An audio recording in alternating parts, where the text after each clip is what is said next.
episode 9 of the Sons of Serizawa Podcast, your one-stop shop for all your classic kaiju, comic book, and pop culture-related freeform conversations. I am your temporary host, Andres Perez, aka Kaiju Noir. Here with me is, of course, the scourge of the 7 servers, the man who single-handedly brought down the Blockbuster Empire. Give it up for our DJ, David Joshua Hernandez, aka Gorizard. The internet bows to no master, yet. And of course, here also with us is the renegade filmmaker, the master of all things Sun Bear related, and the officially reborn geek, Adam Noyce. Hello, insects of YouTube.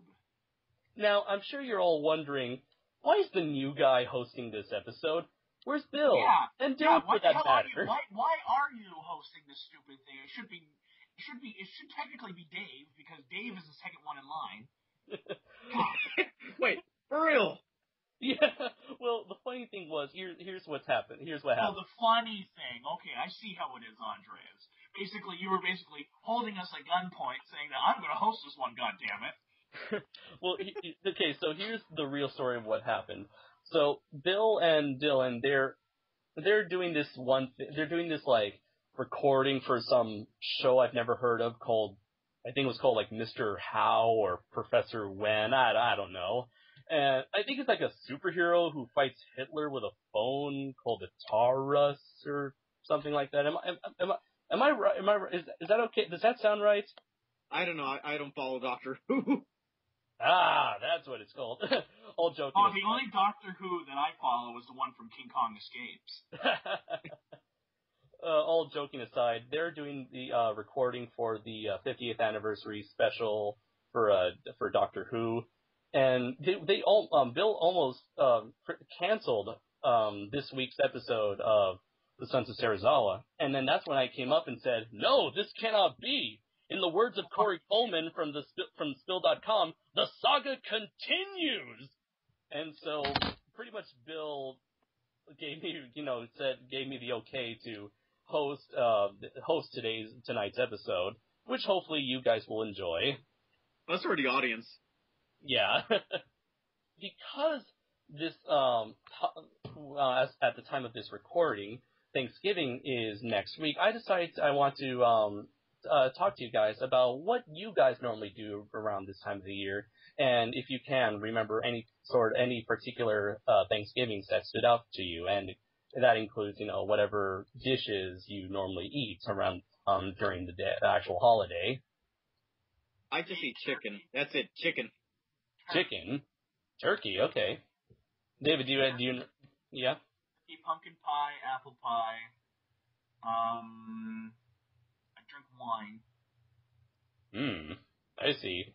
A rule breaker, huh? I'm a fancy drunk. Well, sorry, are you like the kind of drunk fancy drunk where you suddenly have a British accent out of nowhere? No, of course. I say, my good lad, this is the finest, most exquisite alcoholic beverage I've ever seen, my good sir. I swear, this is the best turkey leg I've ever had. No, But you see, here's the thing. My British guy kind of sounds like Tim Curry from Rocky Horror Picture Show, so it just makes it really kind of freaky. And kind of appropriate, considering, your love for him. Yes.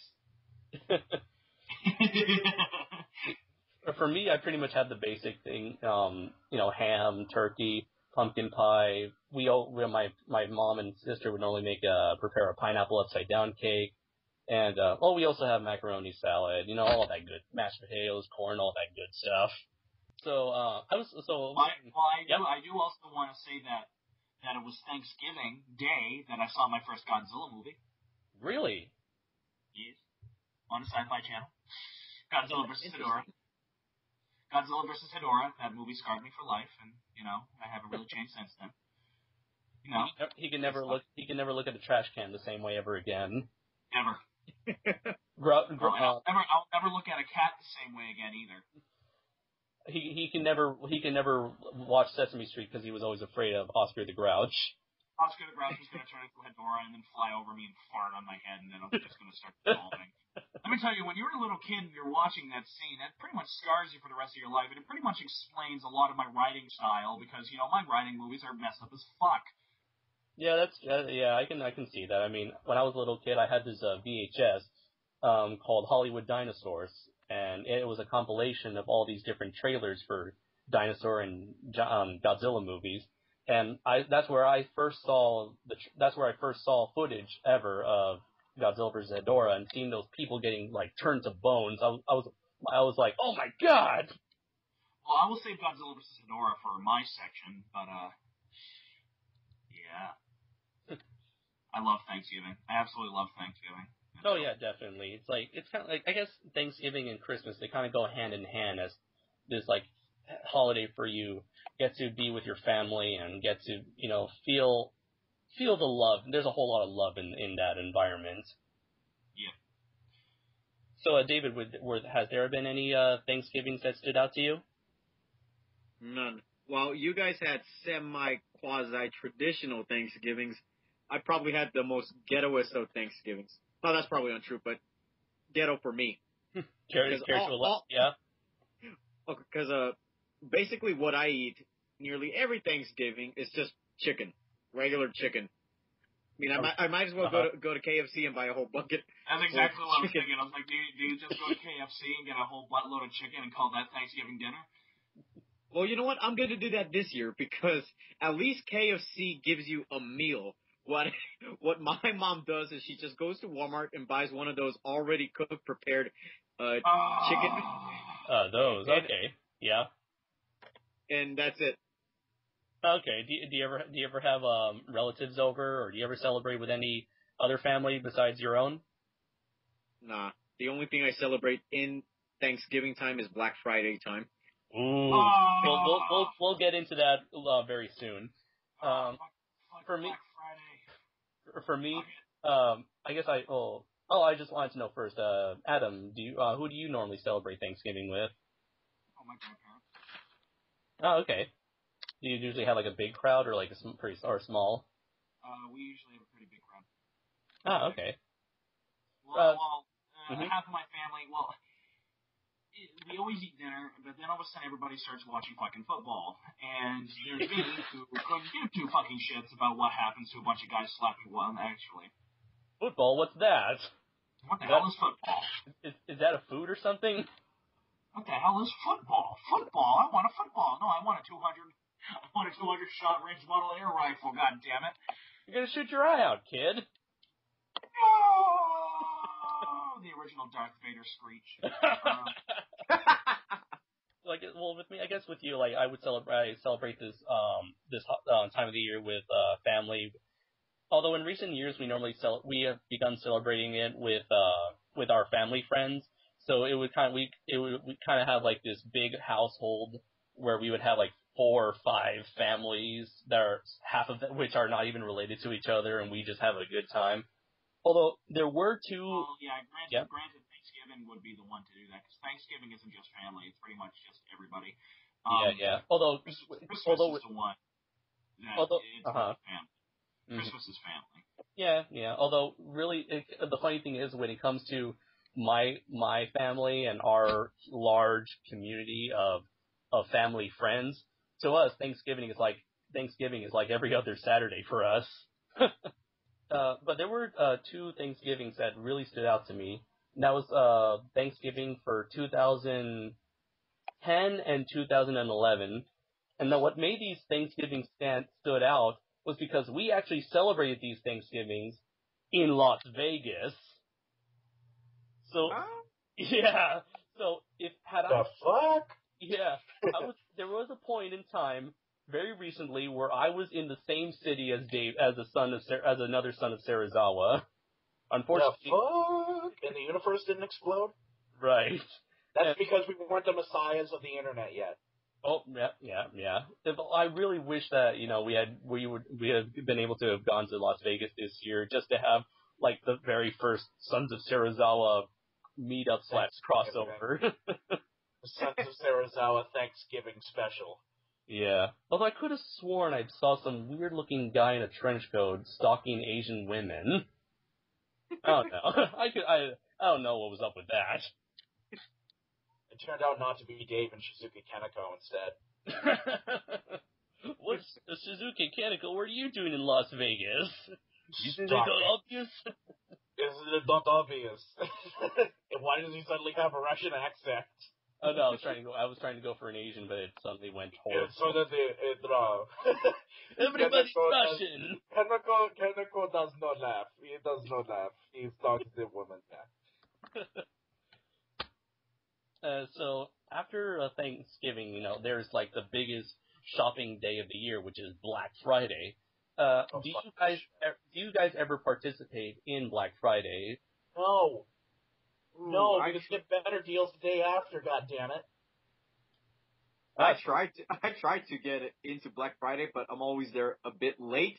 I unfortunately am not going to be involved with Black Friday this year because A, I'm working that day. B, I only have $19 on my checking account. Oh my god! I was hoping to buy a PS4 on Black Friday, but I found out that they're not gonna have a special for that. So I'm like, oh fuck! Of course. On top of that, I couldn't even buy a PS4 on the day it came out, which was the original plan. But I kind of got carried away with all of these movies I've been planning to buy for the longest time. That and the fact that you did shell out a whole lot of money on those Ultraman Blu-ray box sets. Oh yeah. That was a huge part of why I'm broke. Jesus Christ, they're $200 a piece. Man, David, you gotta stop buying foreign Blu-rays, man. Don't you? I thought you'd learn from last time. I can't help it. You have an addiction, my friend. He's becoming the master of the internet. He has to. It comes at great costs. Exactly. Yeah, of course.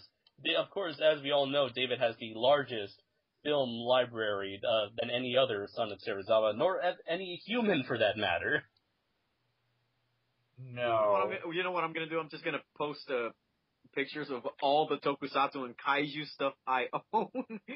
And I'm just going to see if anyone explodes out there. Oh my god, I am going to look forward to seeing this picture. I'm going to be like, oh my god. I thought I was obsessed.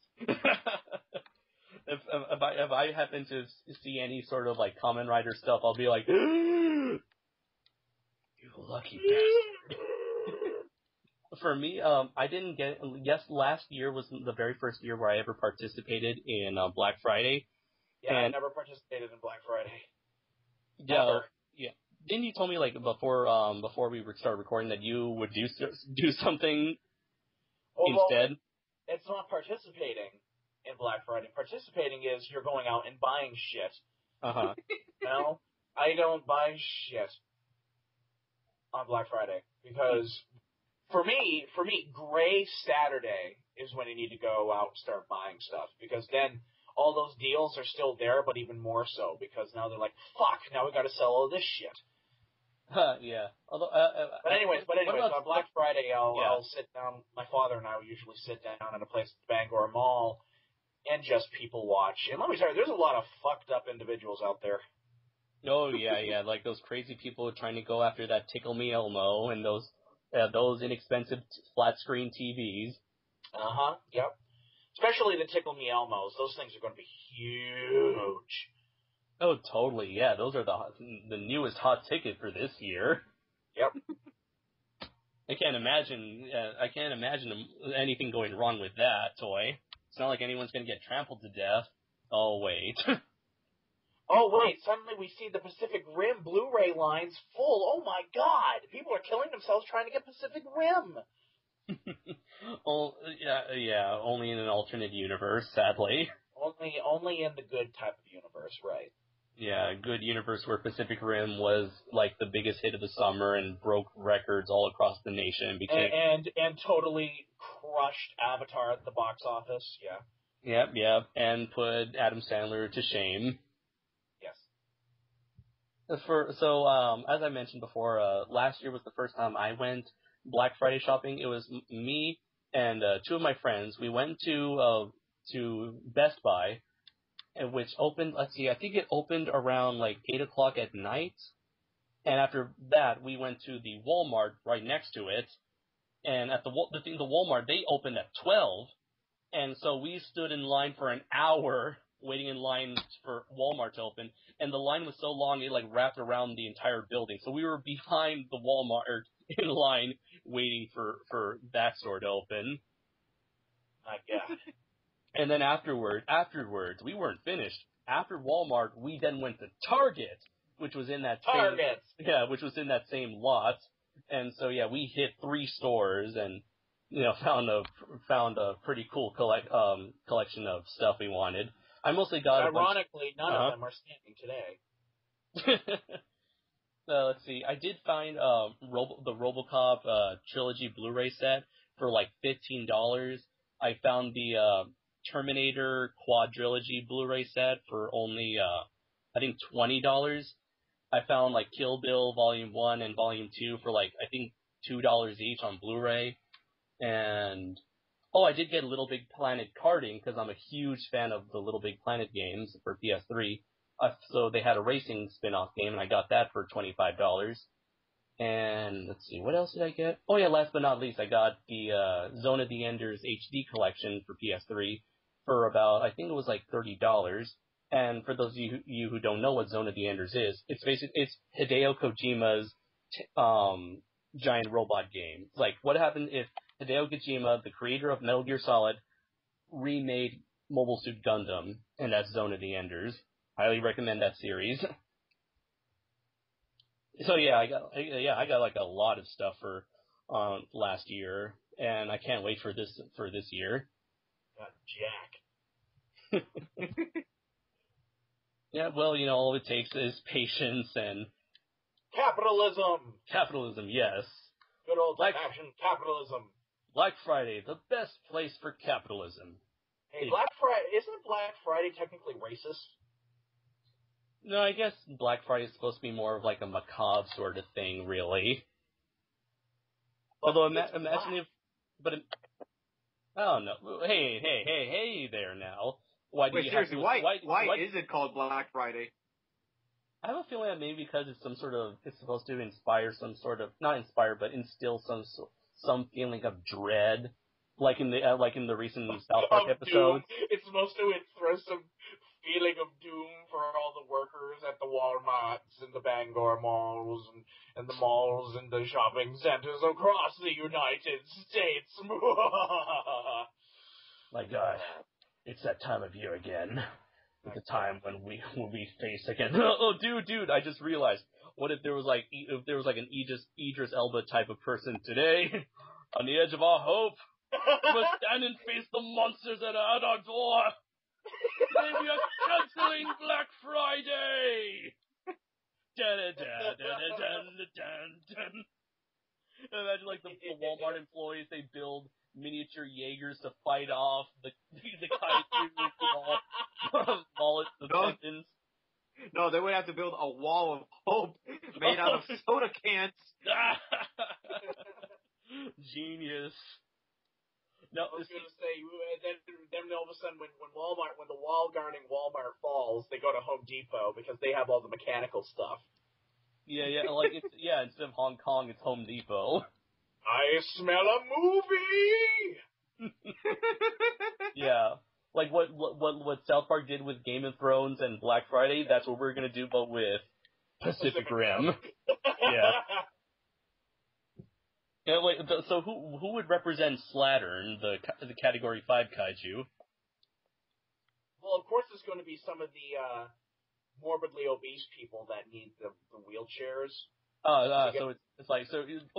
So basically you have Honey Boo Boo's family or her Honey mom. Boo Boo's family, yeah. Yeah. She's gonna come or in. Like, yeah. Yeah, like everyone else can just be like the normal tourists kind of deal, you know? I don't know if somebody gets like the Honey Boo Boo people and the Jersey Shore people. Oh no. People from Jersey. Dude, imagine what Black Friday would be like in Jersey right now. We got all those crazy people just attacking everybody. Muff cabbage! You're nothing but muff cabbage! Andres, yeah. you know what would happen? What? no one would even buy anything. Everyone would just get into a big, massive brawl. And in Jersey, Black Friday will be moved to Saturday instead. It's like Adam said, all the shit's still there. All the shit is still there. On Gray Saturday, all the shit is still there. What that sounds to me like the LA riots of '92. You just have like all those riots going on, and then you have people like busting into stores and stealing TVs randomly. Yep. Yeah. Humanity. Gotta love people. Yep. Yeah. Dude, imagine. Humanity just scored another blow in the history of the universe. Of course. Like, congratulations. This is why aliens won't talk to us. I was just about to bring that up, Just another example of why aliens are afraid as hell of us. Well, I was just going to say another reason why Star Trek is awesome, but whatever. And just wondering, do you guys ever participate in any online holiday sales like Cyber Monday? No. Summer Monday? What is that? Girls. It's the Black Friday equivalent. It's the online equivalent of Black Friday, but it takes place on Monday. Oh, where have I been? I probably would have been all on this. I probably would have found my PS4 by now. Shit. And to think, I went to a goddamn Best Buy to get my laptop. Oh, Gorizard. Oh, hey, I get paid on Black Friday, so I can still participate on Monday or Black Monday, whatever it's called. Imagine, like, as soon as you get your paycheck, you're like, "Where's the nearest bank? Where's the nearest bank?" Amazon, where are you? eBay. I'm just wondering, like, how do you get around town, David? Do you have like a car or a bike? Yeah, I have a car. Okay. Funny thing, just pick him up. He's a gigolo. Funny thing, I get paid Fridays, and I try to cash in my shit on Fridays, but such a horrible time to say. The funny thing, actually, when I say you're a gigolo.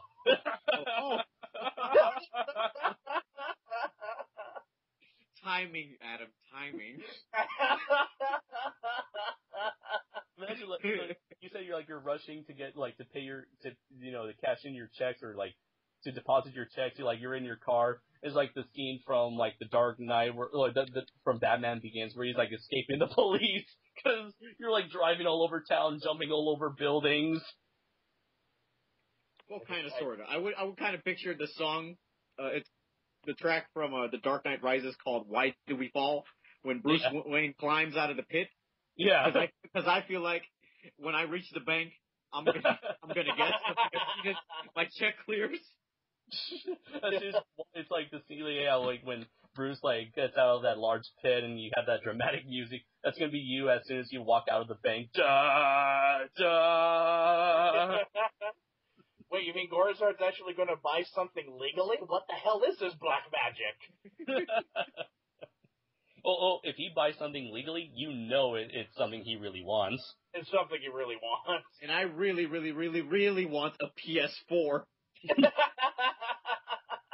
Now, just wondering, what games are you excited for the PS4? Because right now there really isn't something that's appealing for me at this time. You mean like upcoming or like their launch titles? Or I guess the games that made you want to get a PS4 in the first place. Well, I can tell you what. I can tell you mine. Mm-hmm. Destiny. Oh yeah, I'm gonna get Destiny for the PS4. PS4. Destiny. Which game was that? It's from the creators of Halo and Call of Duty collaborating together. As far as I know, the story is about. Okay, I have no idea what the story is about. All I remember is that there's some sort of orb in the sky. Okay, I don't know shit about the game. I don't know shit about the game either, but all I know is they have sci-fi. It's a shooter, huh? It's a sci-fi shooter? Yeah. Okay, yeah. Yeah, but it's something new with it. It's like, it's the story takes place online. It's epic looking. Kind of reminds me of those dot hack games where your character is in an online MMORPG sort of thing, or is it not like that? Where your character It's not virtual reality, no. Oh, okay. Because yeah. So the games that you bought you want to get a PS4 for. Yeah. The game that I am absolutely anticipating so much is Metal Gear Solid 5 because I'm a huge Metal Gear fan. Yeah. And, of course, they're going to base this game on Big Boss, the original Snake, which is my favorite out of the clones. Oh wait, no. Well, he's not a clone.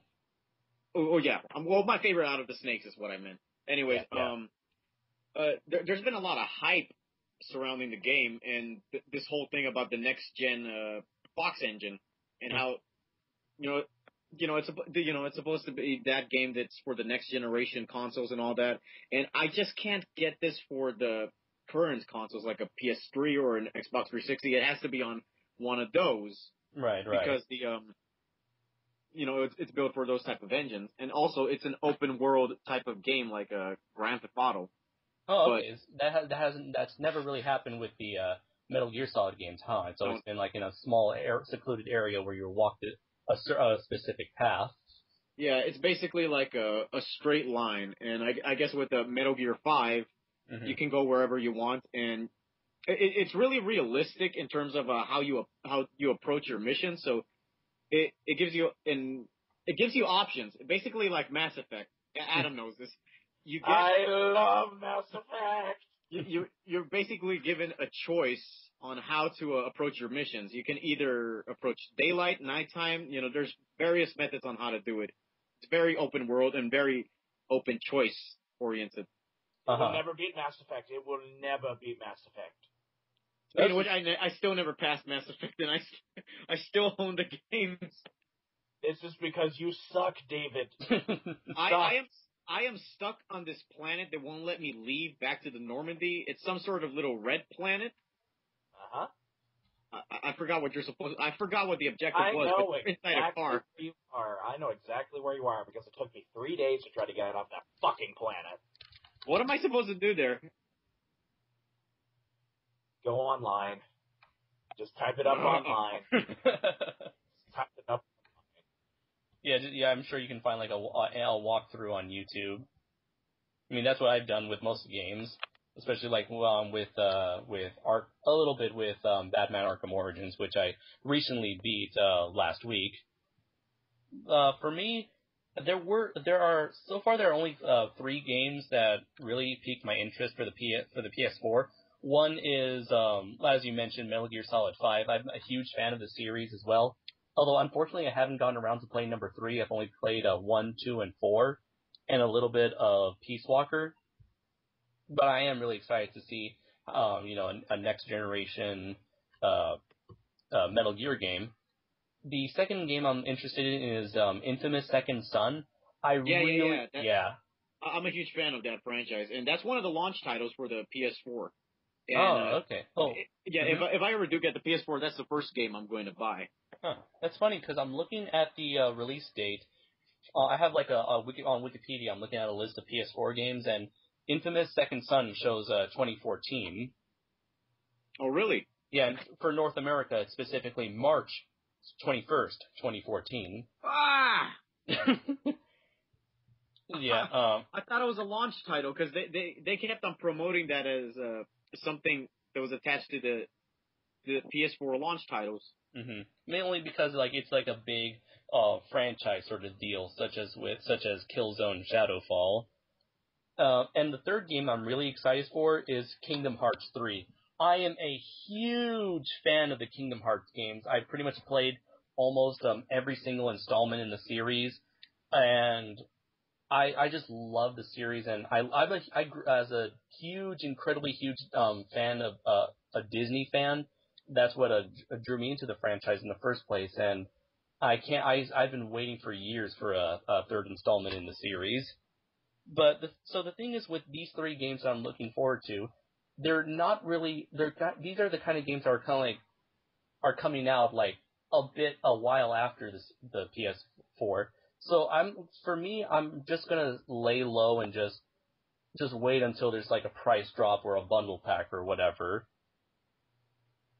Because, yeah, that was kind of like the deal with me, because I got my PS3 pretty early, back in 2007, and I didn't really get anything good until like late 2007 when Little Big Planet came out. Or maybe that was 2008. I don't know. Yeah. Oh yeah, so the other two, I'm assuming that neither of you guys are interested in the Xbox One or the Wii U. I am. Okay, first things first. Is the Wii still even in business? I was shocked when I heard that they're making a new Wii.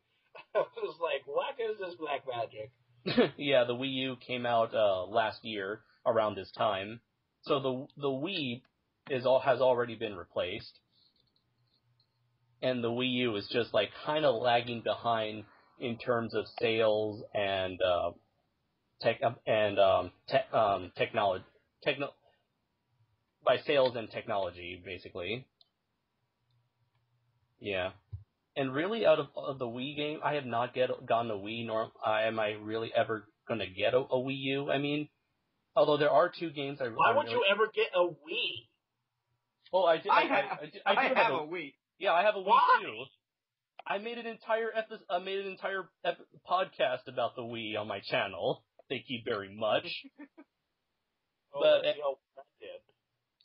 Yeah. Here's my reason for buying a Wii. Zelda and Mario. Yeah. Oh, it's Smash Brothers. Don't forget Smash Brothers. Smash Brothers. Yeah. The last Wii game I ever bought was Tatsunoko vs. Capcom, and that was like back in January 2010. So yeah, it's been a while since I've had paid any attention to that console. But for the Wii U, the only two games I'm ever really interested in, one is the new Super Smash Brothers coming out next year, but I'll probably most likely get that for my 3DS. And the other game was Wonderful 101. Now, just wondering, David, have you heard about this game? Because I feel like it's something that you'd be interested in. Wonderful 101 is it called? Yeah, because it's very heavily inspired by tokusatsu superheroes. Ooh, now I am Googling this right now. That's an odd name for a tokusatsu thing. Well, it sort of has like this sort of an art style similar to Beautiful Joe. Not sure if you've heard about that video game franchise that's inspired by Japanese henshin heroes. And basically you control a whole lot of superheroes at once. It's like kind of like Pikmin, but it's action heavy and it's all about superheroes. Huh. I'm looking at it and it hardly looks anything like anything tokusatsu related. Ah, okay. It's just that I see characters with scars and masks and... This looks like more like an imitation of Gatchaman or something. Ah, okay. Well, it's something that I thought that something you would want to look into when, looking into those sort of video games. When you mentioned tokusatsu, I was picturing Kamen Riders and Ultramen just fighting each other. Well, that's what I sort of felt. I got like a bit of a Kamen Rider feel from looking at Wonderful 101. But have you played any of the Beautiful Joe games? No. Because Beautiful Joe is heavily inspired by Kamen Rider. I mean, the fact that the guy, whenever he transforms, he shouts out the phrase Henshin. Oh no, he shouts out Henshin a go-go. What? Yeah, when he transforms. It's a video game, right? Yeah, a video game for the GameCube and a couple other Nintendo systems. And it's like beautiful, but with a V. Beautiful. Oh, beautiful. No wonder I'm getting something else. Beautiful. Okay, now this looks a little bit something similar to Ultraman or Kamen Rider, mainly Kamen Rider. Yeah. Yeah. So let's see. Since we're on the topic of video games, I really if you guys don't mind, I really wanted to talk about a certain video game that I just got my hands on hours before recording, and that would be the Pacific Rim video game.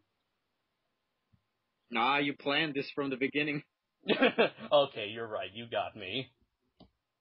But luckily, I just found a pretty decent segue, wouldn't you say? Uh-huh.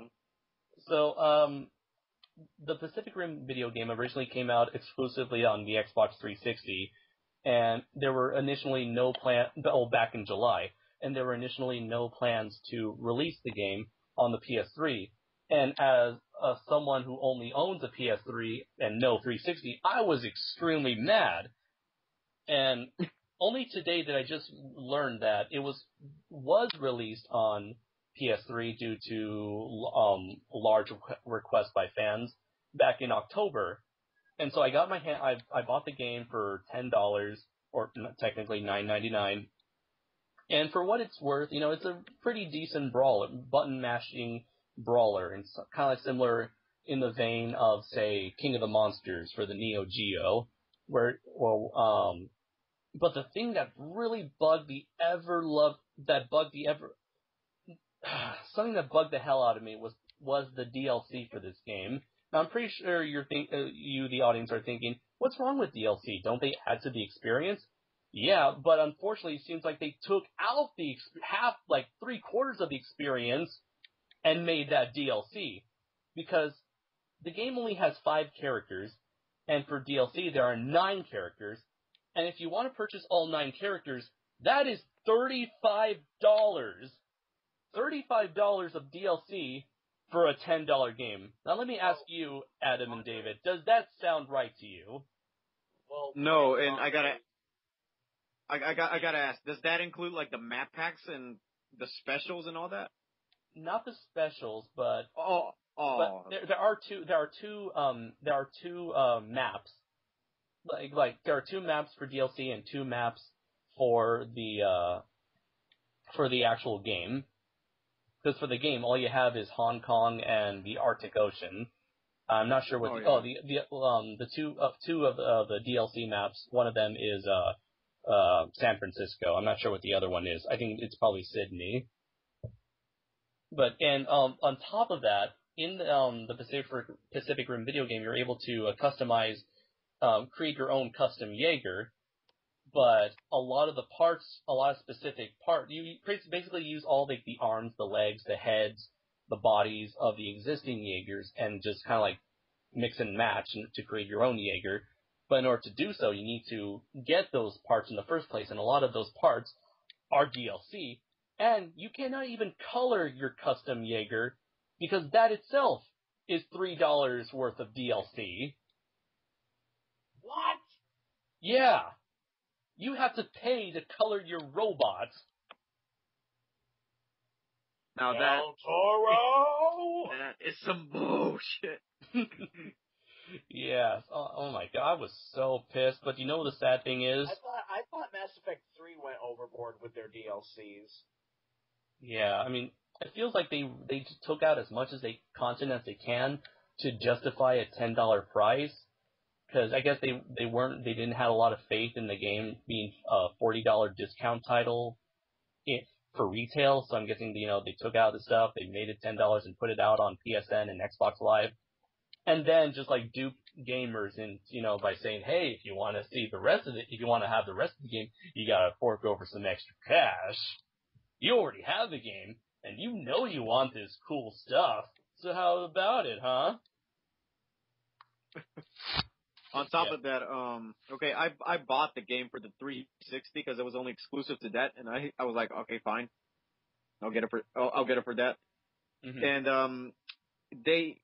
some of the Kaijus and the Jaegers were missing, and the most significant is Striker Eureka, my favorite Jaeger, and I learned that it was taking them a good while, to put out the DLC for the Kaiju Trespasser and Striker Eureka. Mm-hmm. And even that you have to buy. And I thought that's BS. Oh, yeah, totally. I mean, if it was like a lesser-known kaiju, like Trespasser or Mutavore, I could understand that. But to have popular kaijus and Jaegers such as Striker Eureka, Otachi, and Slattern as DLC, no, that's just unacceptable. Right. Yeah, and there was something else I really want to say, but I can't remember the gameplay. The gameplay. Well, I don't really want to get into the gameplay because then otherwise this would be a full-on review. I just really want to focus on the BS amounts of DLC and how all of this should have been included in the game. I mean, it feels like this is really like a not a step down. Like, there's already in the video game community, fans have already been against the idea of day one DLC or on disc DLC, the kind of stuff that Capcom has been infamous for recently.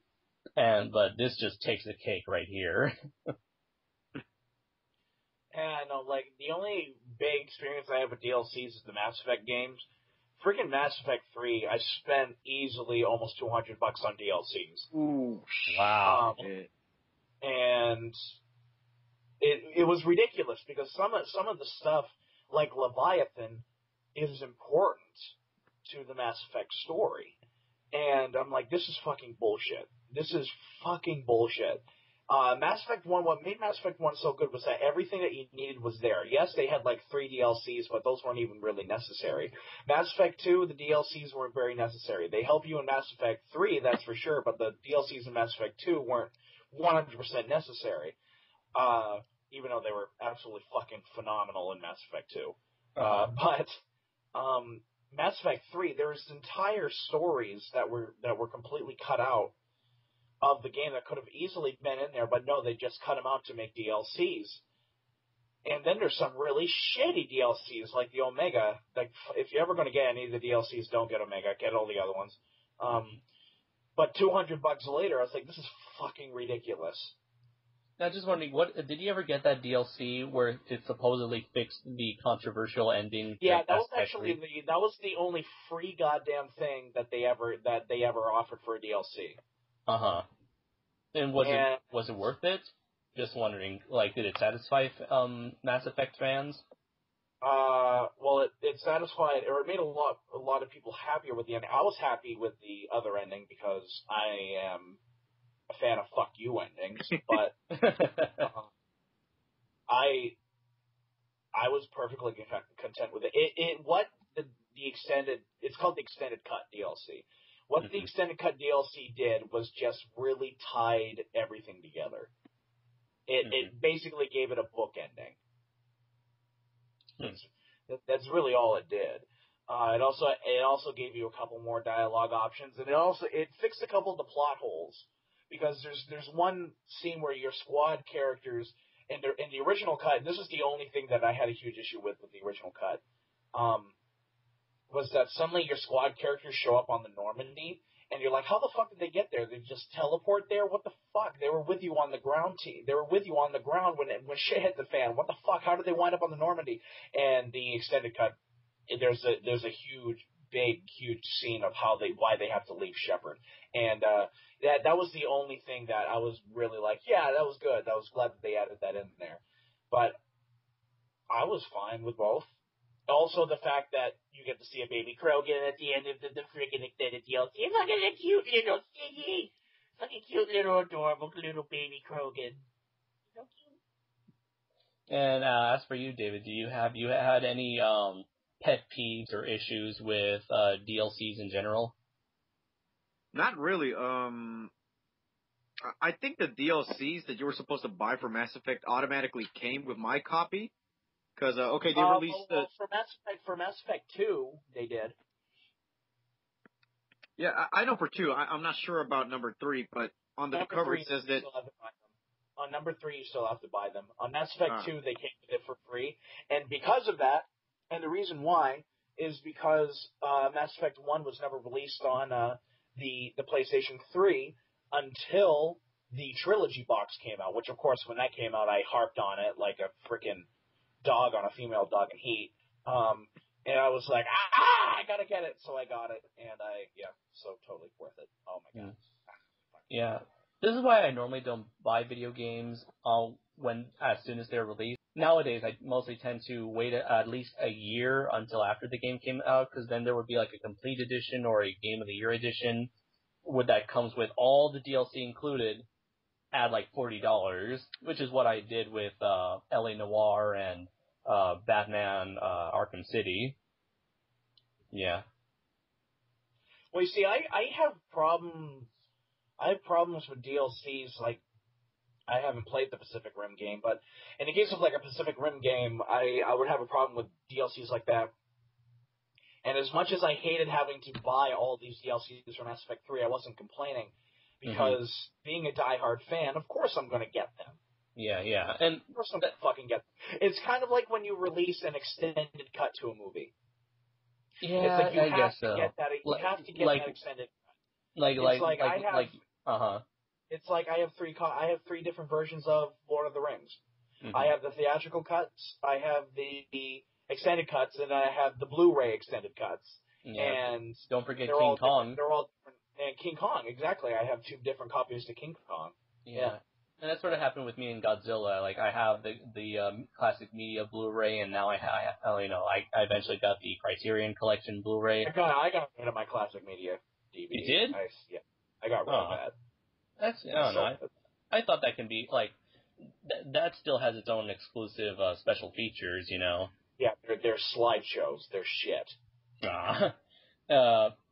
But yeah, it feels like nowadays, like, the DLC is, like, I think back then DLCs used to serve as, like, an expansion to the full game.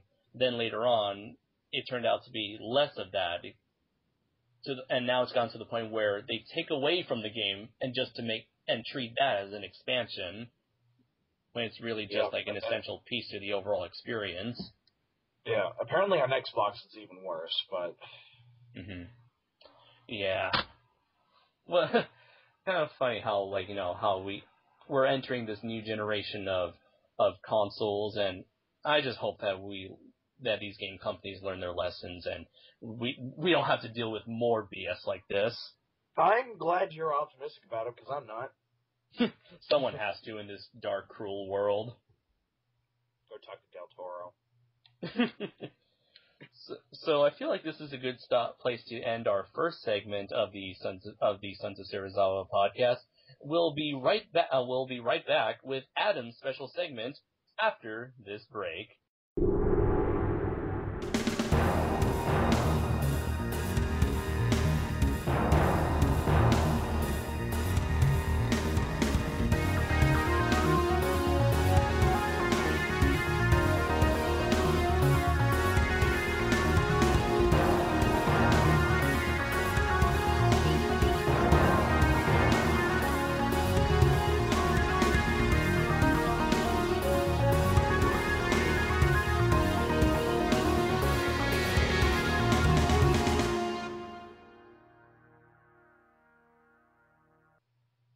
And we're back.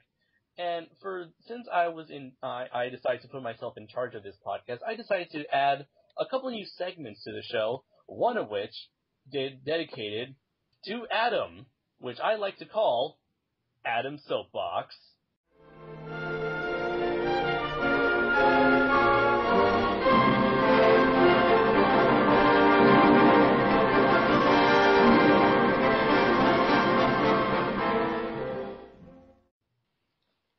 Greetings, my friends.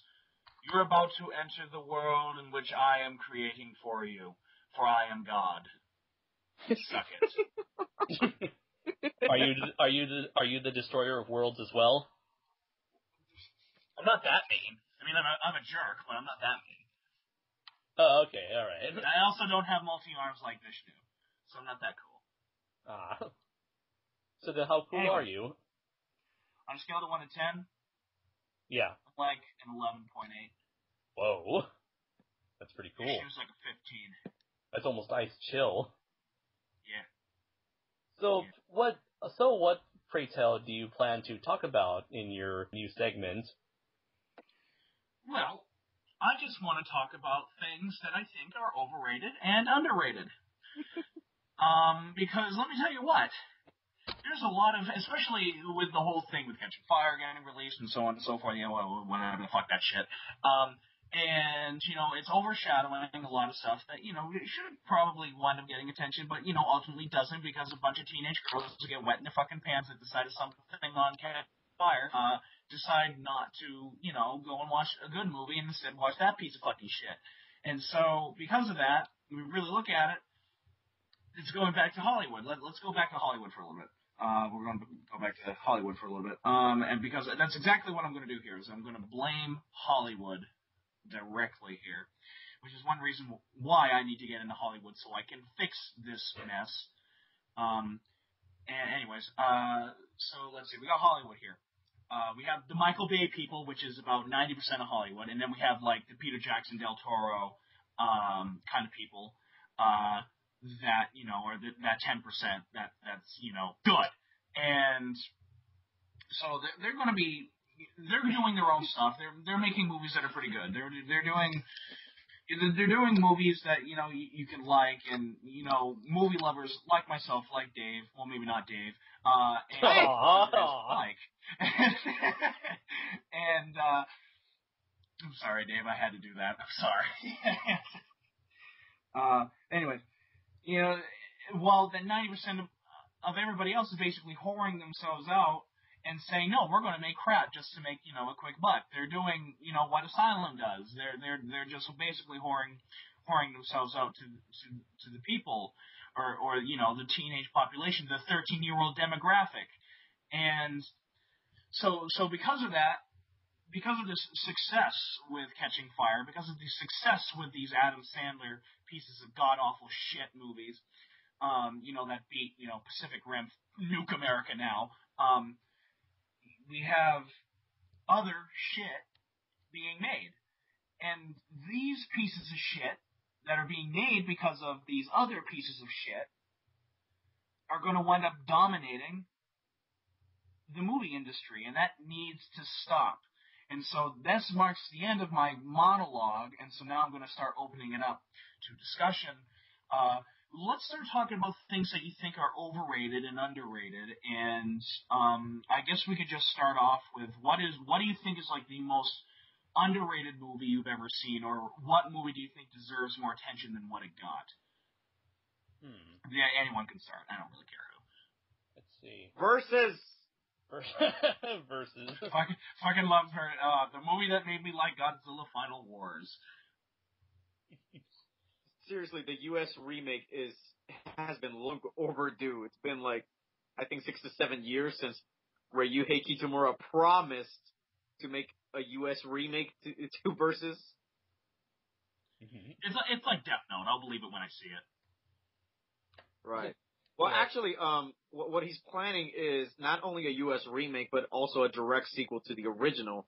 And he managed to convince the Tak Sakaguchi, the guy who plays the prisoner in the original movie, to come back out of retirement for the sequel.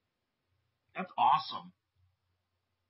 But again, this is like news from last year, so yeah, I'm like you, Adam. I'll believe it when I see it, because up to this point, Ryuhei Kitamura's been all talk, and I understand the financial need for that, but seriously, don't make promises you can't keep. It's been 6 to 7 years.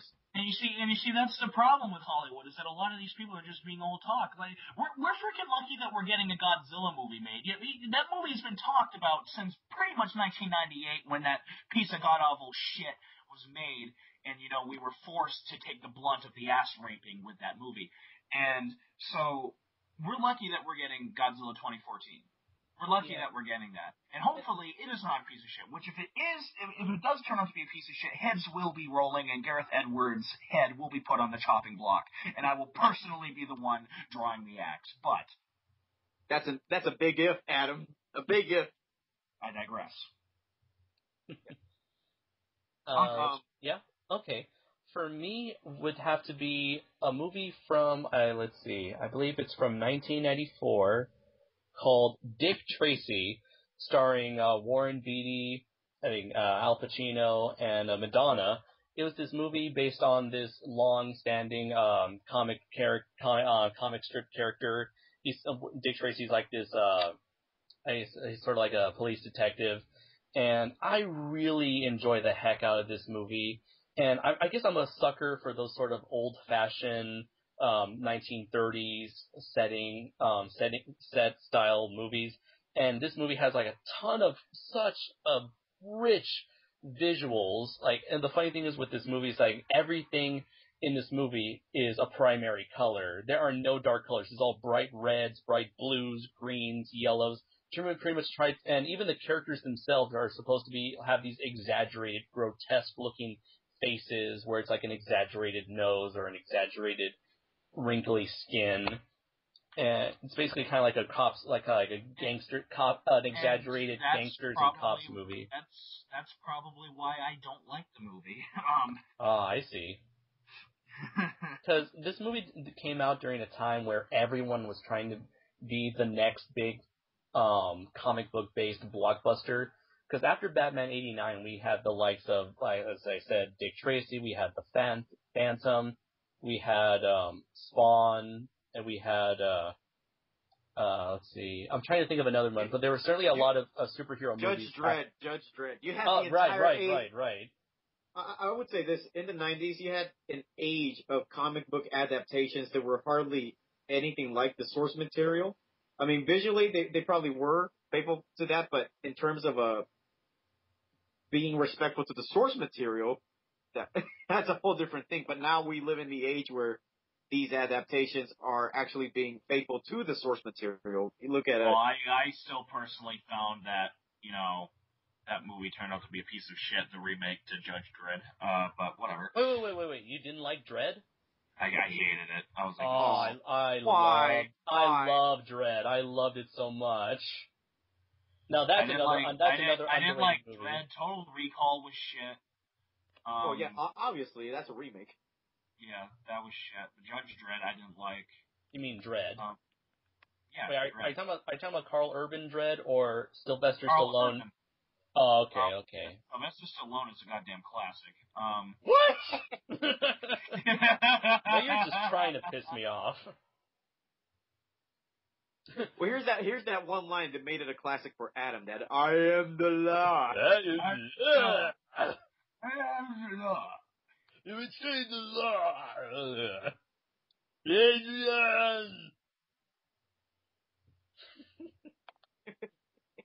But yeah, like I feel like back to Dick Tracy, that out of all these comic book films that came out in the 90s that were not Batman, but even then, even Batman was starting to fall into the quality of most of these films. I feel like Dick Tracy really stood out from the rest. And if you guys, for any of you out there who have not seen Dick Tracy, I highly recommend it. And it's an old movie. It's on Blu-ray right now, as well as DVD. You can get it. You can get it at a cheap price. Right. Just wondering, have you seen Dick Tracy, David? Not yet, but I have heard of it. I think I've heard mixed things about it, but I've never seen it. And it's a good thing you bring up underrated movies. That's Adam's. or Adam, one of you did. But anyways, there's this movie that I saw that was made in the 90s age of adaptations. And it's a film that's not really that faithful to the source material amongst like all the others, like Judge Dredd and Wild Wild West. And you even referenced it, Kaiju Noir, and it's The Shadow. Ooh, yeah. Yeah, the film with Alec Baldwin. Okay, I kind of recognize it as kind of a bad movie. It's a bit, how do we say? I don't want to say campy, but basically it's no Dark Knight. It's no Man of Steel. But, it's a nostalgic movie, and I don't think it's underrated, but I just think that it's one of those, childhood movies from the 90s. Like, okay, you have like 90s bullshit movies, and then you have 90s bullshit movies that are so bad they're just like good. And I just find The Shadow to be that. When I was a kid, I thought it was like the greatest superhero movie ever made. But now I look at it as like one of those films. I actually liked this movie when I was a kid. Yeah. Yeah. Well, I was just going to conclude by saying that it's just one of those films where it's so bad it's good, and you just keep on watching it because of that reason. It's a guilty pleasure. I really like the character of the Shadow, and I feel like he's one. It's been a long time since I've seen a movie. I just know that I love the visuals of that stuff, because as I mentioned before, I'm a sucker for that old school America, 30s, 40s sort of setting. But I also really like the character of the Shadow. a very visually striking character. Because when I think of a badass looking character, I think of three things: fedoras, scarves, trench coats, and the Shadow has all three of them. That's why I guess that's why I'm always drawn to characters like Rorschach or the Question or the Spirit. I just love that style of costuming that they wear. Which reminds me of another movie, really underrated movie I really want to bring to people's attention, and that is Darkman, directed by Sam Raimi and starring Liam Neeson. Liam frickin' Neeson. Yes, Liam Neeson. Ra's al Ghul himself playing a superhero, which is, well, it's not really it's kind of like a cross between a superhero movie and a Universal monster movie, where you have a guy, just wondering, have you guys heard of Darkman or watched it? I've seen it a long time. I know which movie you're talking about because I remember seeing it a long time ago. It's a guy who basically uses prosthetics to disguise himself. Yeah, where he was developing synthetic skin, but it can only last in the sun for 99 minutes.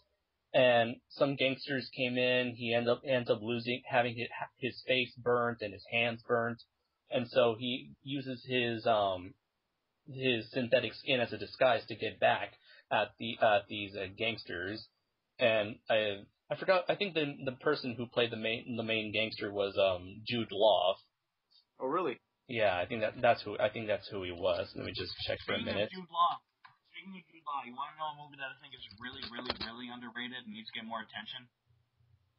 Sky Captain in the World of Tomorrow. Oh, Sky Captain. Yes, I saw that. Love that movie. I saw that in the theater. I really enjoyed it. Me too. That was one of the greatest. That was such a good movie. It was so good. That is a movie that no one ever talks about. No one ever talks about, and it was so overlooked. Yeah. Where if you really look at it, we wouldn't have ever really gotten movies like Watchmen if it wasn't for stuff like this. Yeah. It totally it really tickles my fancy when it comes to that like old school American nostalgia-ism thing. And it's even like because that's what Sky Captain: The World of Tomorrow really capitalized on, was it basically presented this alternate universe, and it was just so cool. It was just so gripping and everything, and how it was shot, how it was lit. It was so cool. I freaking love Sky Captain: The World of Tomorrow. Oh yeah. Oh man, you can totally tell it was like very inspired. It was inspired by the Max Fleischer Superman animated. That's exactly what it was. Yeah. Yeah, and you even had like those old school looking robots, and that was another thing. I was like, oh, those robots look like the really old things from the 30s. I was like, oh, that's really cool. Awesome. Imagine if we got. I really want to see robots. I want to see old school retro looking robots now. Like, imagine if there's like the Jaeger version 1.0 and it looked like those things. That'd be cool. Have like Pacific Rim take place in the 1950s. Yes. Yeah. Yes, we need that. Like, I want somebody to make like an Elseworld alternate universe comic where the events of Pacific Rim takes place in an earlier setting. Anyways, now we're talking about comics. Back to underrated stuff. I can tell you, you guys were a lot of talking about like newer stuff or more stuff made in the 90s and stuff like that, or more modern stuff. But I really want to bring up a couple of old classics that really need to be looked at with a new eye. One of the first ones is one of the last films to be directed by the great. It actually is the last film to be directed by the great Sergio Leone, who of course brought us Good, the Bad, and the Ugly and The Man with No Name trilogy. But he made a movie called Once Upon a Time in America. And that movie, I have literally never cried before because the movie is so beautiful until I watched this movie. God fucking damn it. That is just, you guys have to see Once Upon a Time in America. It's The Godfather, but with more action. I'm sold. Yeah. Well, it's also a lot heavier than The Godfather. To me, I think The Godfather is overrated, which we'll get into next. There's a bunch of stuff that's overrated. But in terms of other movies that I think that are really, really underrated, that really need to get more attention, The Men Who Stare at Goats is the funniest goddamn movie I've ever seen. That needs to get a lot more attention. That needed to get a lot more attention than what it did. I remember when that movie was being advertised, and I remember seeing a couple trailers in the movies that I went to at the theater.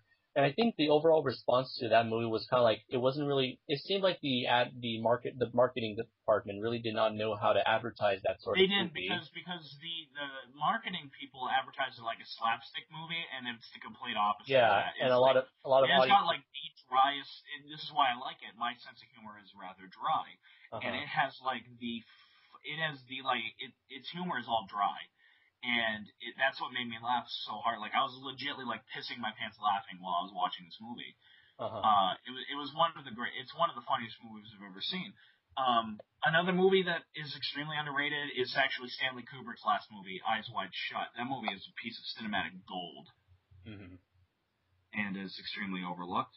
Another movie, speaking of Tom Cruise, since he was in Eyes Wide Shut, Valkyrie is a movie that was extremely historically accurate. It had great acting, it had great music, but that movie is extremely overlooked. And I'm like, why? This movie is absolutely amazing. Peter Jackson's movie, The Lovely Bones. Oh, yeah, with that movie, that really got mixed reception that came out. And I was like, why? This movie was good. I thought that was good. I think they kind of felt like the movie was a bit too, they thought that the movie was too preachy, or that a lot of people did not like the heaven sequences. I have not seen the movie, but I'm just going off of the reviews that I've listened to during when it came out. That is a lot of the criticisms with it. And here's a movie that you guys are probably going to want to pay at me for saying, but I didn't think Spider-Man 3 was as bad as what it was. Oh, I agree with you. I like Spider-Man 3. Well, I don't like it, but I didn't say it's not anywhere near as bad as what everyone was saying it was. Right. So, if we're going to talk about movies that we thought were underrated, I don't know how you're going to feel about this, David, because I know it's related to something that you really love. Don't you mean overrated? Yeah, overrated. Sorry.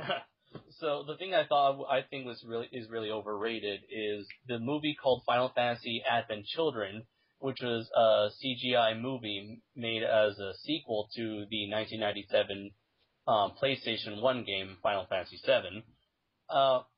There was so much hype built around this movie when it came out, especially among fans of the game, and I did not play the game by the time I first saw the movie. I was just attracted to it because it seems like this big, visually beautiful movie, and while it was a very nice looking movie with very stellar CGI, I thought it was a very bland movie. Like, it was very soulless, very lifeless. None of the characters had any sort of real personality, and the story was all over the place. And then after playing the video game, I was like, really? These are the same characters from this game? Wow, the main character Cloud acts nothing like he did in the video game. He was much more lively, much more charismatic, much more entertaining. And now looking back, I can't understand why this movie got the attention it got. Well, I guess it had the attention because it was a sequel to a beloved game, but considering all that praise and hype that it got, I feel like this movie did not deserve it. I'm not sure if you guys have seen Final Fantasy VII Advent Children.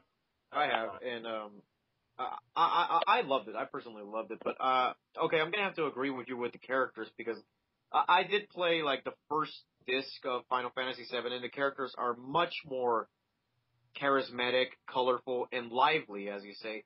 And yeah, and in the film they're a bit much more colder, but there's a reason for that. It's because this is kind of like the aftermath of what happened in the game, and it's basically one of those situations where like, oh, a bad thing happened. Now we're in our mourning phase. But yeah, they still could have been a little bit more. There still could have been a little bit more character into these characters. Yeah, and I think the only character that I felt had any sort of actual lovable qualities was the character Reno, the red-haired dude, and he's not even much of a supporting character. He's just like a side character. Yeah, And, he and his buddy, those two I liked. yeah, and yeah, and a lot of the main characters from the game are not even in the film. I mean, they are in the film, but they don't appear until like the beginning of the third act, the Right, beginning of the climax. And even then, all they do is fight. They have like a line here or there, but they don't serve any purpose other than, hey, look at us, we're back together, we're fighting the big scary dragon. Right.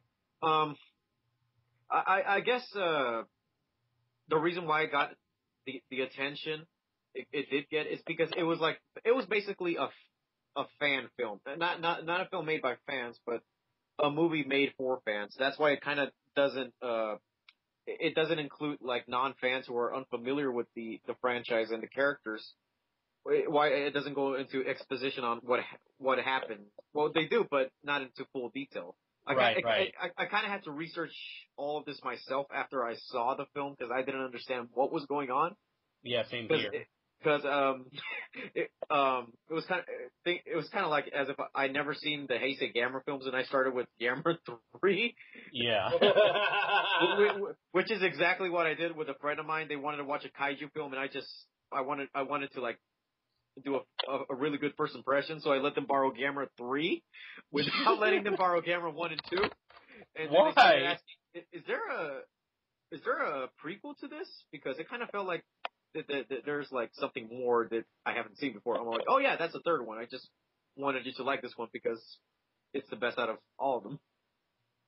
Yeah, it's like giving them Star Wars Episode 6 without giving them 4 or 5 first. You guys are really beating around the bush. I was going to say frickin' Lord of the Rings halfway through Return of the King. It doesn't work. It doesn't. But, yeah. Okay, Yeah.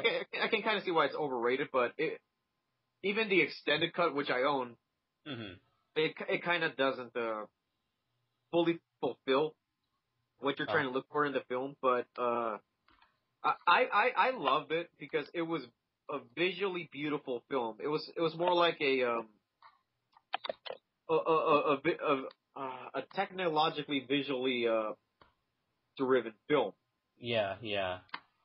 Like Avatar, it wasn't. I don't think it was a film with a story or characters or anything. It was all the whole purpose of it all was for the visuals. Yeah. And I guess in my opinion, that's where the movie went wrong because they were focusing on the wrong aspect of the film. Right. So what do you think? What do you think is an overrated movie? I talked about this with Adam, and I guess I'll just summarize. One of the biggest, well, not the biggest, but one of the few films I believe is overrated is The Avengers. Really? As much as I do love the film. Don't get me wrong. I do love the film. The problem is that a film, in my opinion, gets overrated when it becomes something it's not.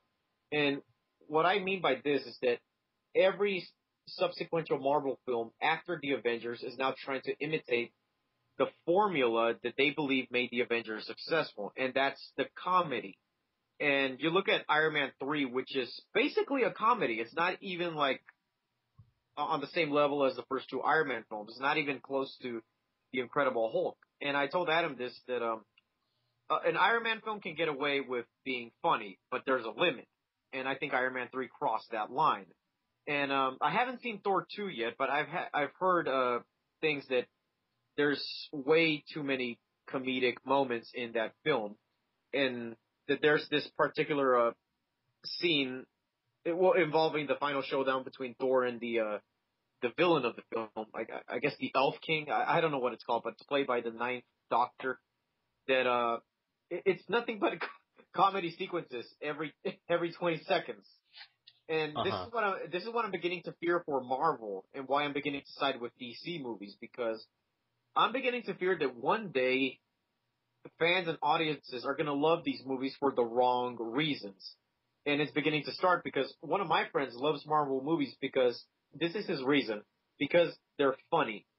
That's what I'm fearing, that this will be the fate of future Marvel films, that they'll be treated as comedies and they'll eventually become self-parodies at one point. That's what I'm hearing for the Marvel films. Uh-huh. And I don't know if this is true or not, but okay, you've heard that they're rebooting the Fantastic Four. Right. I've heard that they are trying to make it in the same style as the Avengers. Uh-huh. And I heard that they even ripped off the script, and that the similarities between the Avengers and the Fantastic Four are too great. It's basically the same thing. It seems like, well, the Avengers is definitely has this. The thing why it's so funny is because it's considered comedic because it has that Joss Whedon style of directing. If you look at his past projects like Dr. Horrible's sing-along blog or Buffy the Vampire Slayer, the characters always have these little, or even Marvel's Agents of S.H.I.E.L.D., which is produced by Whedon. It has that familiar. All these characters have. It's kind of like balances drama and comedy at the same time, where you have characters coming up with little comedic, humorous quips that they would spout out during these intense, dramatic moments. And I feel like this is a thing that's been going on since Iron Man, to a lesser extent, where Iron Man, well, the thing is, like, all these Marvel movies is that they're considered much more lively or much more lighthearted than, say, Man of Steel or the Christopher Nolan Batman movies. And I think that's what people think of. The thing is, I guess, when people, when they think of Marvel, they say it's funny only because, I guess, they're not used to something being more lively than what they've seen before with The Dark Knight. Right. Well, you see, the problem is that all Marvel films now, after the Avengers, are trying to become funny. And Iron Man can get away with being funny, but it kind of crossed that line. Iron Man 3 is just a comedy now. That's how I see it now, because it's filled with nothing but humor. And if you compare it with the first two Iron Man films, they don't have that same level of intense humor as Iron Man 3 does. And they even treated the villain as a joke. Let's see. Well, the villain was definitely played up for laughs in the end. But when I saw the movie, I just want to say that I really loved Iron Man 3. I personally thought it was as good as the first movie. But I know not everyone. I'm in a very small minority here, and I did not really see Iron Man 3 as a comedy so much. I thought felt trying to go in a more darker direction with the fact that Iron Man is in a position where he no longer has access. He's like all on his own. He must rely it's kind of like it focuses on the man behind the armor. But that's just me. Well, yeah, that's basically the bare bones premise of the movie, but the way it's treated is really like a comedy. Okay, the film is advertised as kind of like this Fall of Tony Stark type of film, but when you see it, it really doesn't feel like exactly what it is it was advertised to be. Yeah, I guess so, especially with the kid, when he was in there. Yeah. Anyways, and the second film that I think is extremely overrated and doesn't deserve the recognition it gotten is Prometheus. And yeah. They kind of treated that movie like the grand return of Ridley Scott. Right, and I think that's the reason why this movie is getting so much recognition is because it's directed by Ridley Scott. And if this film were directed by someone else, it probably wouldn't have been it probably wouldn't have gotten the same type of reaction it got with Ridley Scott as the director. Because it's such a convoluted movie, and a lot of things don't make sense, and it has a lot of dumb elements, which really doesn't fit the context of certain scenes, or much less the movie. Yeah, true, and you're all constantly questioning the character's actions. Right. And I already went on a rant about this, so I'm kind of like beat. But basically, yeah, Prometheus is just it's blown way out of the water. It doesn't make sense. It's no Blade Runner is all I could say. It's no Aliens, even though it's related to it, but it's not as significant as people claim it is to be. I just felt it was just another one of those generic sci-fi horror films. With no level of significance whatsoever. Yeah, I totally agree. And what really upsetted me was the ending, where they could have easily have made this a prequel to the Alien movies, but the way they finish off that movie, they just did it as an excuse to make Prometheus 2 or Prometheus 3, and then tie it into Aliens. I feel like that wasn't really necessary. I feel like you could have told an entire story in this one film. Right. On top of that, the main surviving character says she's going to go find the engineers. Uh-huh. How are you going to find the engineers with no map, with no location as to where they are? That is one of the plot holes that makes you question, a lot of things. Yeah, right. The movie raises a lot more questions than it answers, basically. So with that said, I feel like we are finished with Adam's segment. And once again, we'll be right back after this break.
Hello, people of the internet. We are back with the final segment of this episode of the Sons of Serizawa Podcast. For this particular segment, we'll be handing the reins over to David for what I call Tales from the Graveyard Shift.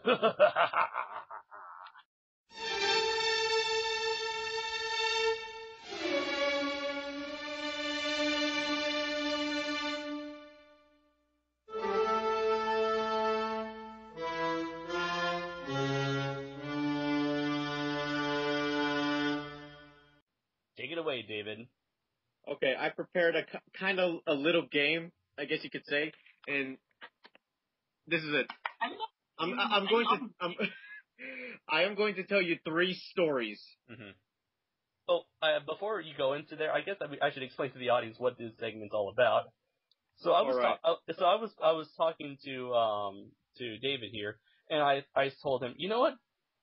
So because you happen to work at a McDonald's and you have to have mostly like night shifts, and you work you live in Las Vegas, I feel like there has to be some crazy stories or some crazy, very interesting individuals you must have run into during the times that you've worked there. And I lived here, and yes, if you live in Vegas, you will have a crazy story to tell someone. Even if you're not at the Strip, you will encounter someone that's crazy. In fact, I actually encountered someone a bit crazy today at work. And that is why I decided to have a particular segment dedicated to David here, because I feel like these stories that he has to tell should be included in this episode. Okay, this is how it's going to play out. I'm going to tell you 3 stories. Two of them are false. One is true. You have to figure out which is the real one, which is the real one, which is the truth. Okay. Okay. Here's the first one. Okay. All right. You have to guess after I told you all of the stories. So after the third one. Okay. So here's the first one. All right. So what's my prize? What's my prize? You don't get a damn thing. Oh. You get the pleasure of having a bedtime story told, Adam. All right, here we go. All right, so last year, it was earlier this year. I was working at McDonald's. It wasn't a night shift, but more like one of the evening shifts. And I was doing my regular thing. All of a sudden comes this customer who's just yelling at no employee in particular, just yelling at whoever has the McDonald's logo on their shirt. And the manager comes over and says, "Can I help you, sir?" And he says, "I ordered a sweet tea. I didn't get a damn thing in this cup." And he holds out the large cup and it's empty. And we look back at the receipt and notice that this guy didn't even come up at drive-thru as he claimed to have come. He gave us what he ordered, the list of what he ordered, and we checked back our receipts. Mm-hmm. This guy, there was no existing receipt of what this guy ordered, so we're thinking that this guy is just trying to scam us, and we basically told him to go away. And he continues screaming and cussing, and saying things like, "What's this store's number? I'm going to call corporate." And my manager, he just points behind him and says, "Right there, buddy."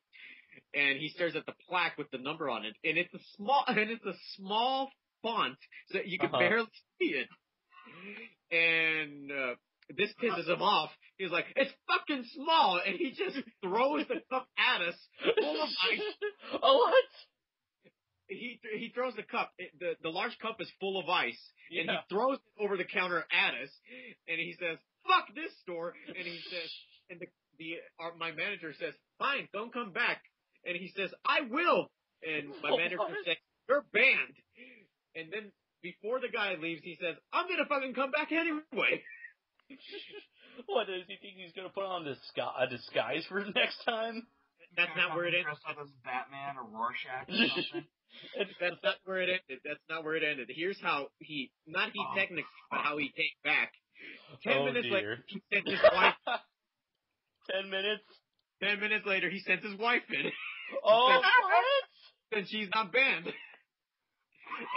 And she too starts cursing. She's saying, "This is fucking bullshit. I'm just gonna buy the fucking drink myself." And well, she was saying it very fast, but I just made out a few words, which was those, which I just said. And she has her wallet. And you know how people who are angry, especially at fast food places, they just tend to do things very, very fast in a frustrated manner. Yeah. Like when they're trying to take out their wallet, they don't take out the right amount of money they're supposed to pay. Yeah. Well, and then she's like chucking the money right in your face or something. That's exactly what she did. And and since I was the cashier, she meant to throw it at me, but since it was paper, it just it flew in midair. It just went back to her. Like, whoosh. Like,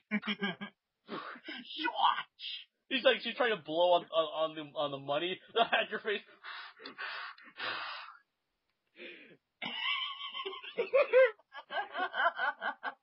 I'm still trying to think of the guy just throwing ice at you guys. Like, what does he think he's Mr. Freeze or something?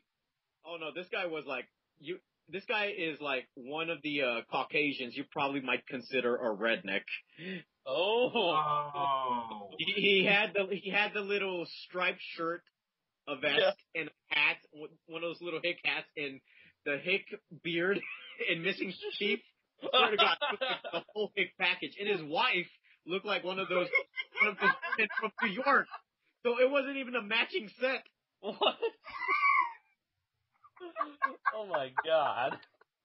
So he's just trying, so you have this redneck who's trying to scam you, and then in the end just has his wife do all the work.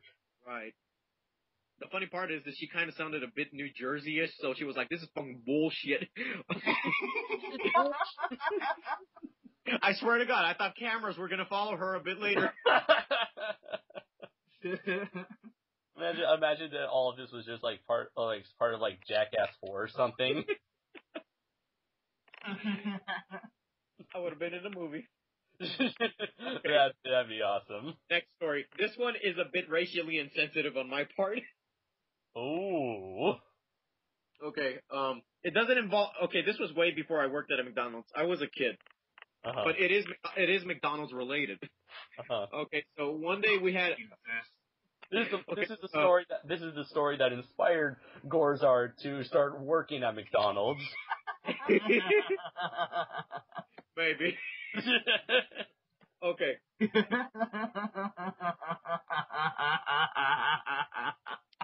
I feel like after I tell this story, Adam is just he's not gonna stop laughing.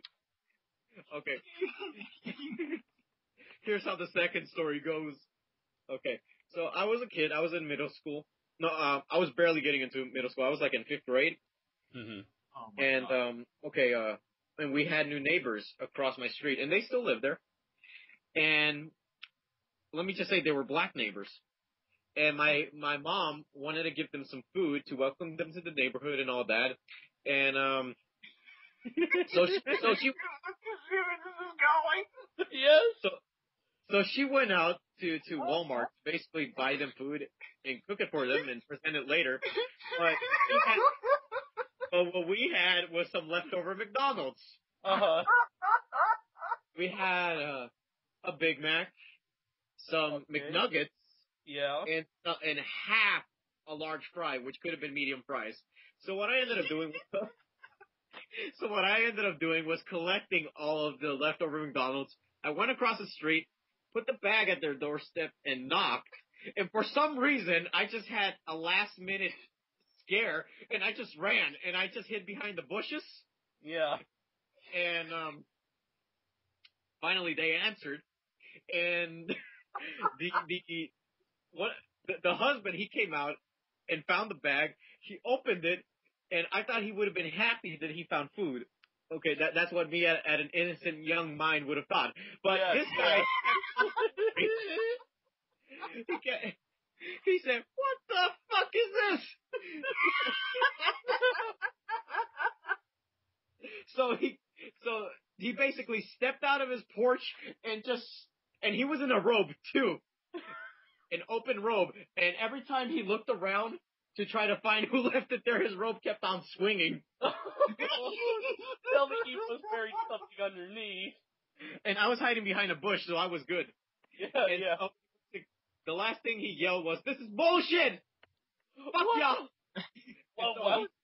So he basically he took the bag, and before he closed the door, I hear him saying, "Honey, we good for tonight." What? So he's upset that someone left. He was upset that someone left McDonald's on his porch, on his front steps, and then he's like, "Oh, looks like we're good for tonight." He said, "Honey, we good for tonight."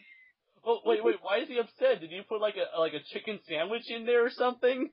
No, because there was more chicken nuggets than burgers. Oh.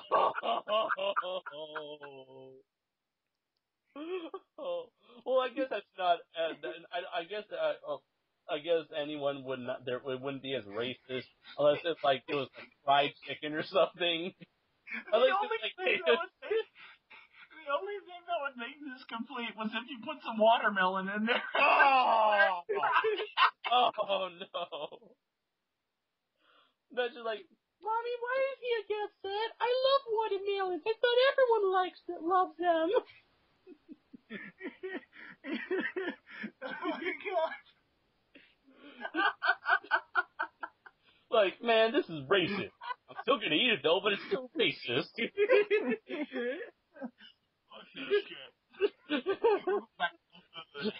And it was at that moment where David said to himself, "You know what? I want to give people that same reaction. I'm going to McDonald's and make everyone as angry as he is. Yeah, that'll be my dream." It was at that moment that Gorizard said, "You know what? I'm going to make an account on YouTube called Gorizard, and I'm going to pirate everything underneath the goddamn planet, just so I can live life just like these black people." What?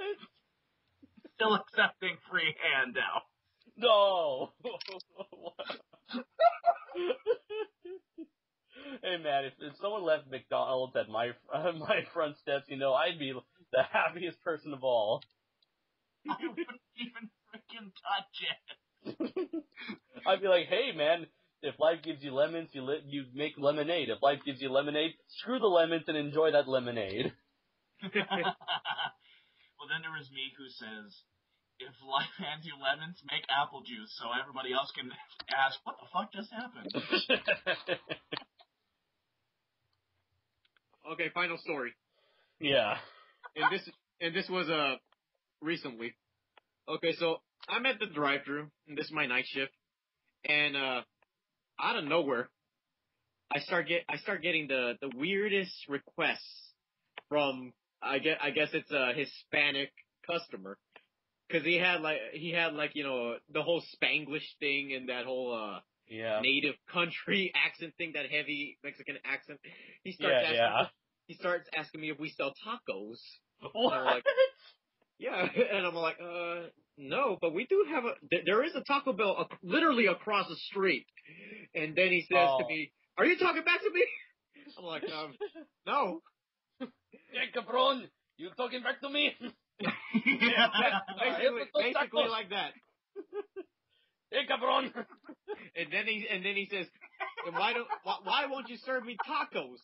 And then I keep repeating, because this is a McDonald's. We're a burger-based corporation. Taco Bell is across the street. And he says, okay, do you little children and feed them to. And then he says, okay, do you have at least enchiladas? And I said, no. And then he says, what the fuck? Well, what do you have at this bullshit stand?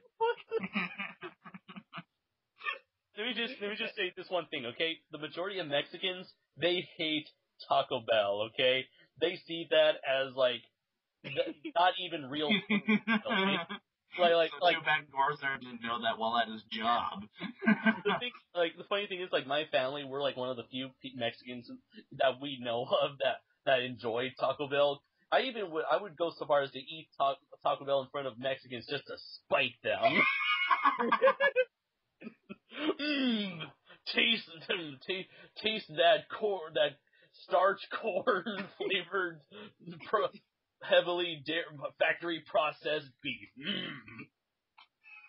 I don't find it funny because I'm talking to two people that I think are Hispanic. We are. And I'm the only white person here. Oh, I just realized the tables have turned on the race. Yes, we are the majority, Gorizard. I am surrounded completely by minorities. Minorities in my water park. Oh, no. Minorities in my podcast.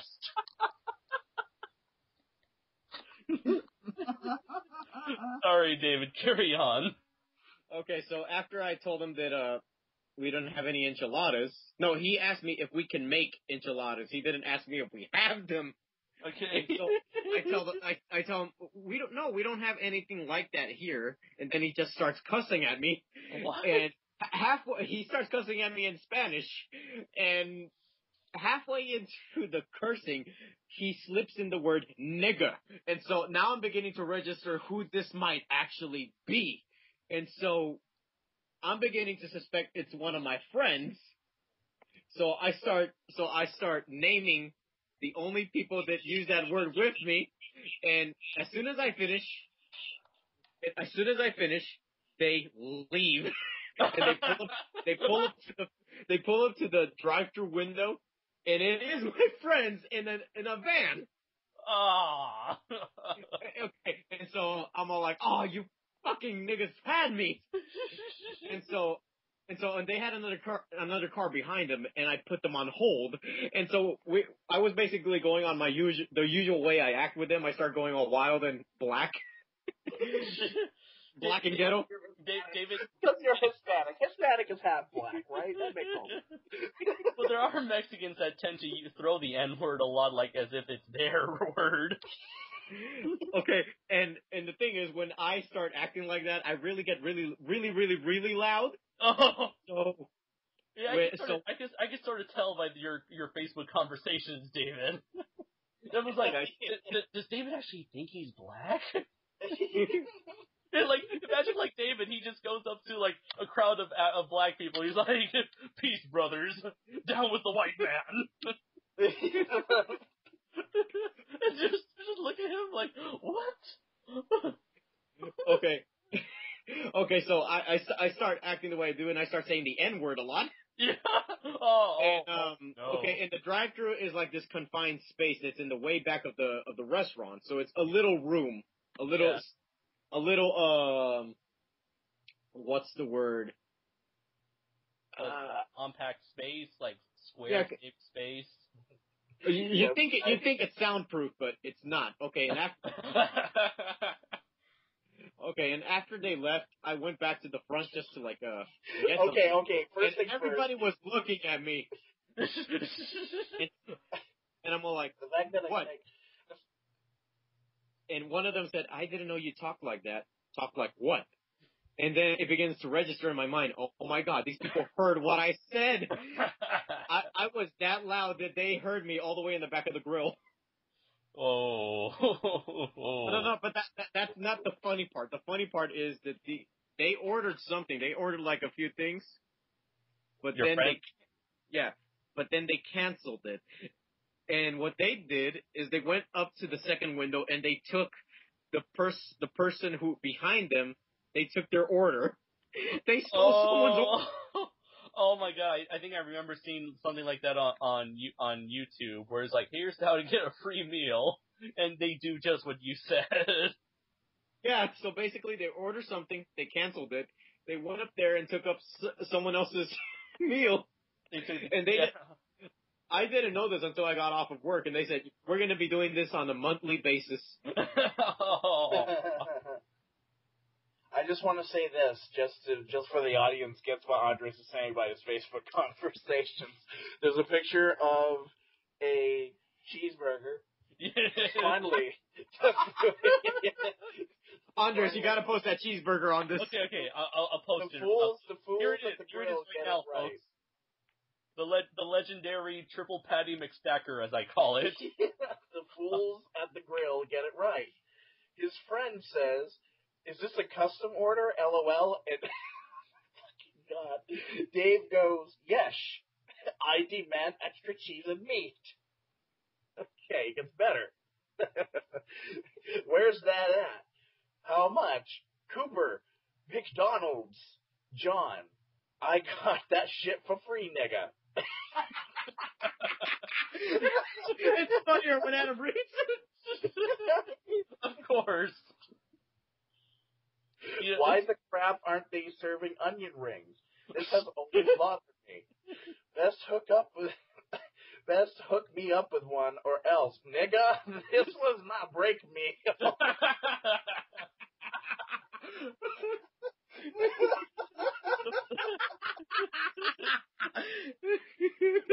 funny thing is that we never get to see this side of David in audio form. Only in text do we get to see this side. Andy goes, "You should be eating this, David." And Andy, "I eat what I want."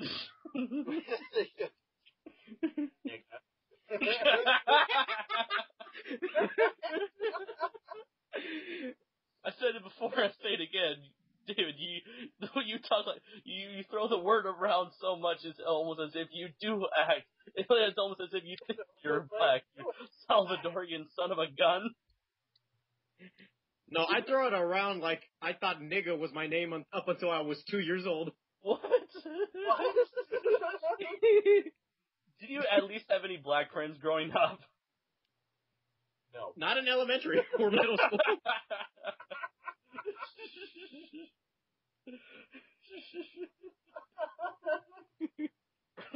Were you simply like raised by black people as a young kid? I was kind of like influenced by the wrong crowd. What? Okay, when I was a kid, I watched way too much Adult Swim, and there's this show on Adult Swim called The Boondocks.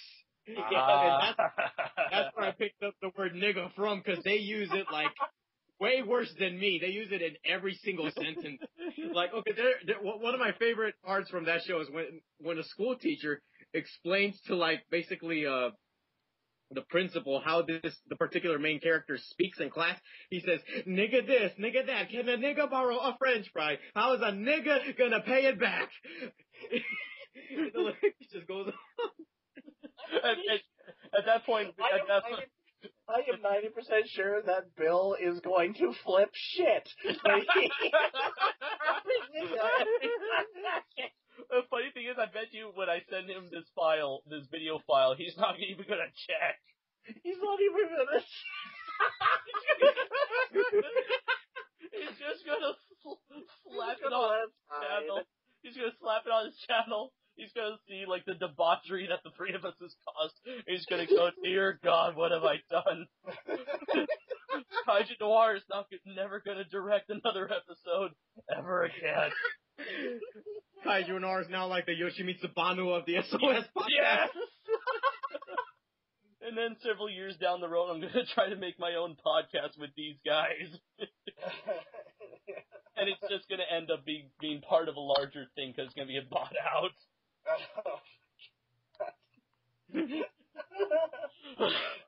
Well, remember, we're not a part of that elite club. We're not a part of the demons from outer space. Oh yes, true.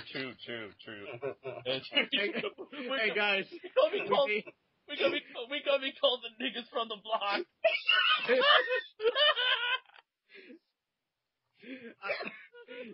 Adam just came up with a new segment. The shit Gorizard says on Facebook. Shit Gorizard says on Facebook. That noise. As read by Adam. I can only imagine young David saying, "Wow, they have such colorful language." Young Gorizard going, "What's up, my nigga?" No, I actually said that word in class, not knowing what it meant, and I almost got my ass kicked. Like, you still haven't learned. Yeah, that's how I learned that it was a bad word for black people. This is what happened. So, you know, like in class, they hand you like paper sheets to like hand over to other children. Yeah. So basically, one black kid said to me, "Man, hurry up!" And I said, "Man, I'm coming, nigga." And he was like, "What?" Like,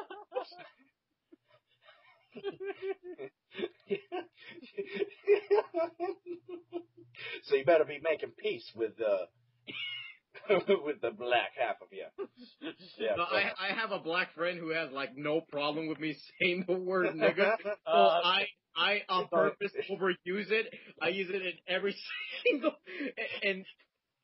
Okay, he has Xbox Live and I would play with him, and every time I would kill him, I would say, "Expect me, nigga, like you expect Jesus to come back, nigga. Expect me, nigga. I'm coming, nigga."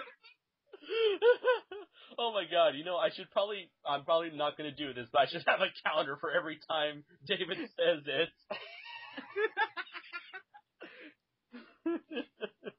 Oh dear Lord, this is gold. I really think Bill isn't even going to listen to this, and he's just going to post it. What are we going to? We should just call this episode "Nigga." No, we can't. We can't. Oh dear Lord, no. No, I'll come up with a title. It probably I just want to as imaginative as. Well, you should call it Adam Gorizard. The trials of David the trials of Gorizard, as read by Adam. Gorizard, the other dark meat. What? Oh, that's the perfect name for the segment.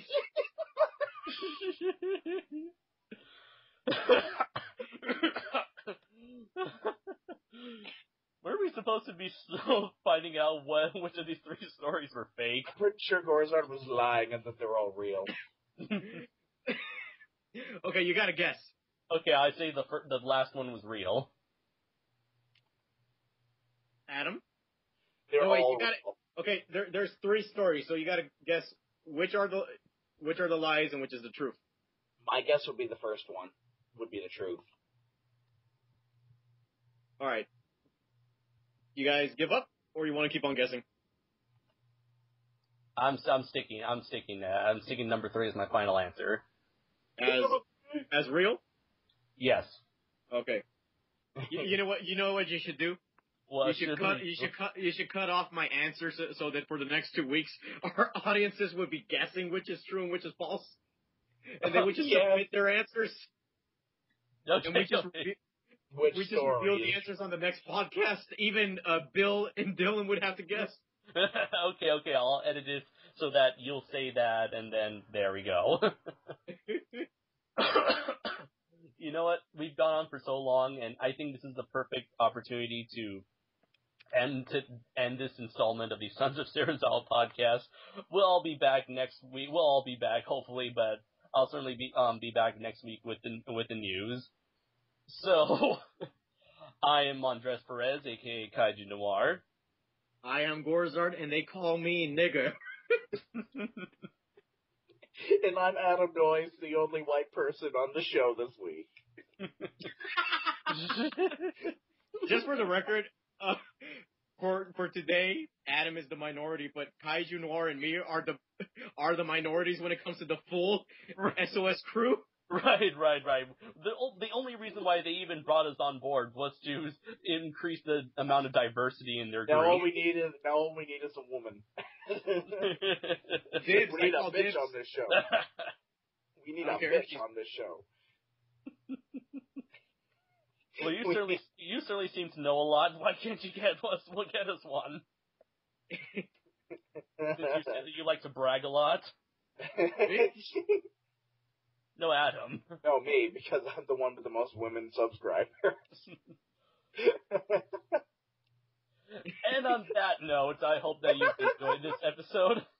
Until next time, everybody, have a happy Thanksgiving, take care, and remember, the science is sound. Nigger! No, it's not. The science is not sound. Okay, with David, it's not sound, but everything else. Take care, everybody.